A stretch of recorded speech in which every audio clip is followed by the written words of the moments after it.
Hi everyone. Emergencies are not surprising in Web3, and that is why protocols are implementing pausing functionalities into their contracts. In this tutorial, I'll teach you how you can add a functionality to pause and unpause functions, critical functions in your contract. So come back to your VS Code. Let's write this together.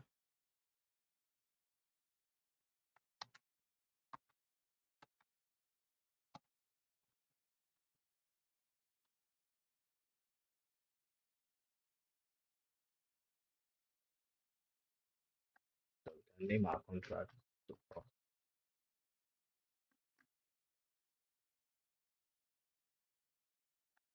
Create a Boolean variable called pause.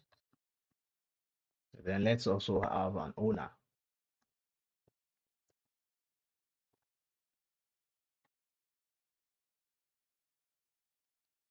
We should initialize the ownership in constructor. So you can simply say owner is assigned to MSP sender.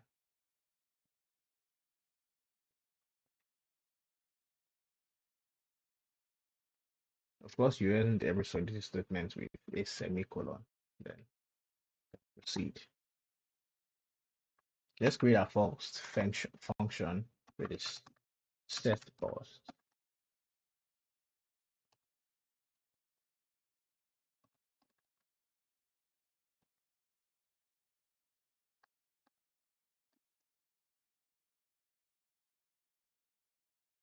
This is the main. Now, we already wrote paused, so we'll assign paused to the local version of paused by saying paused is assigned to paused.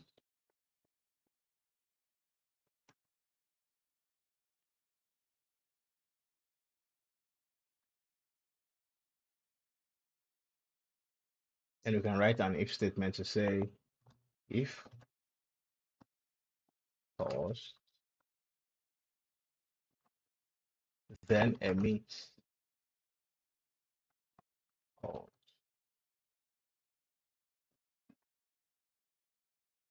Else. That means if not paused, that is else. Else emit on pause.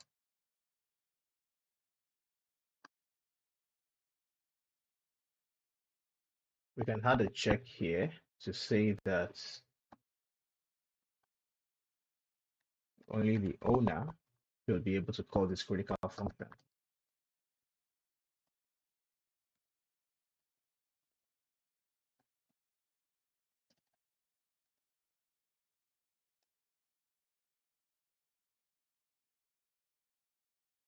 Since we already created a couple of emissions here, we should make them events.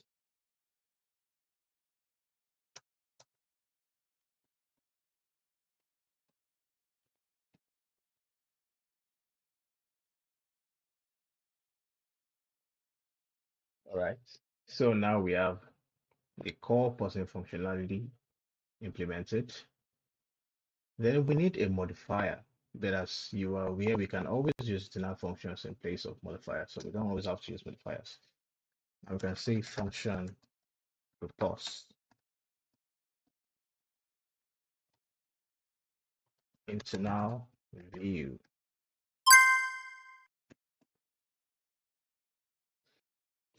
The main thing we want to implement in this to pause function is that once we add it to any function, whenever the set pause function is called, that other function will not work. This is what I mean. So you can say require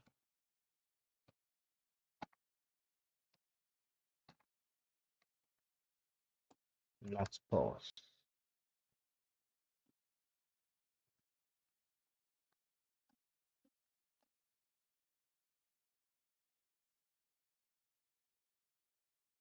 That's all. So now let's go ahead to check out everything we have written with a function called withdrawal. External variable.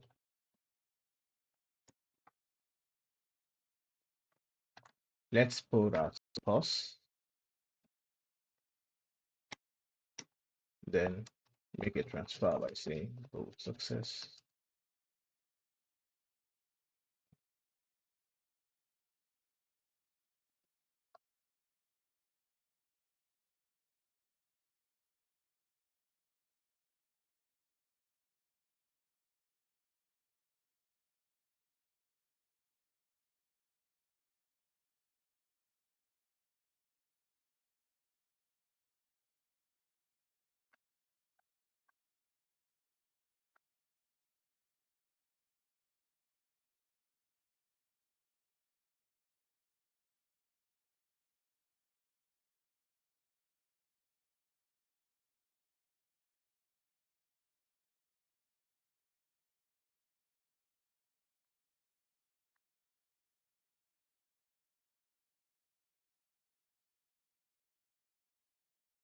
And I think I should explain something for you here that most people might not easily get. Now, when we said that if paused, you might wonder and be like, this is a Boolean variable, or paused over here is a Boolean variable. So how come we didn't actively set it to pause true or pause false? The reason is that we used an if statement, and the way if statements work is that they work in a kind of true or false. If is true, else is false. So we do not have to explicitly say if pause is true. I mean, we can say that, but it's pretty unnecessary. Now let's go ahead to test our contract.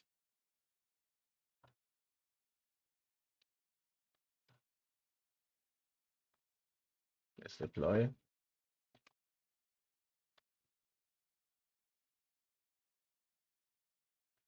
Let's try to make another address.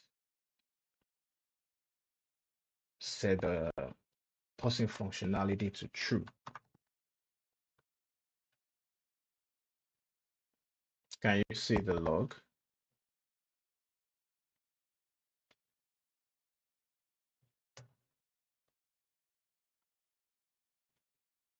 Yeah, only the owner can call this critical function. So that means that works. We can go ahead to make the owner, call it again. And that is true. Then while it is paused, let's try to make withdrawal. Can you see? Contract cannot operate when paused.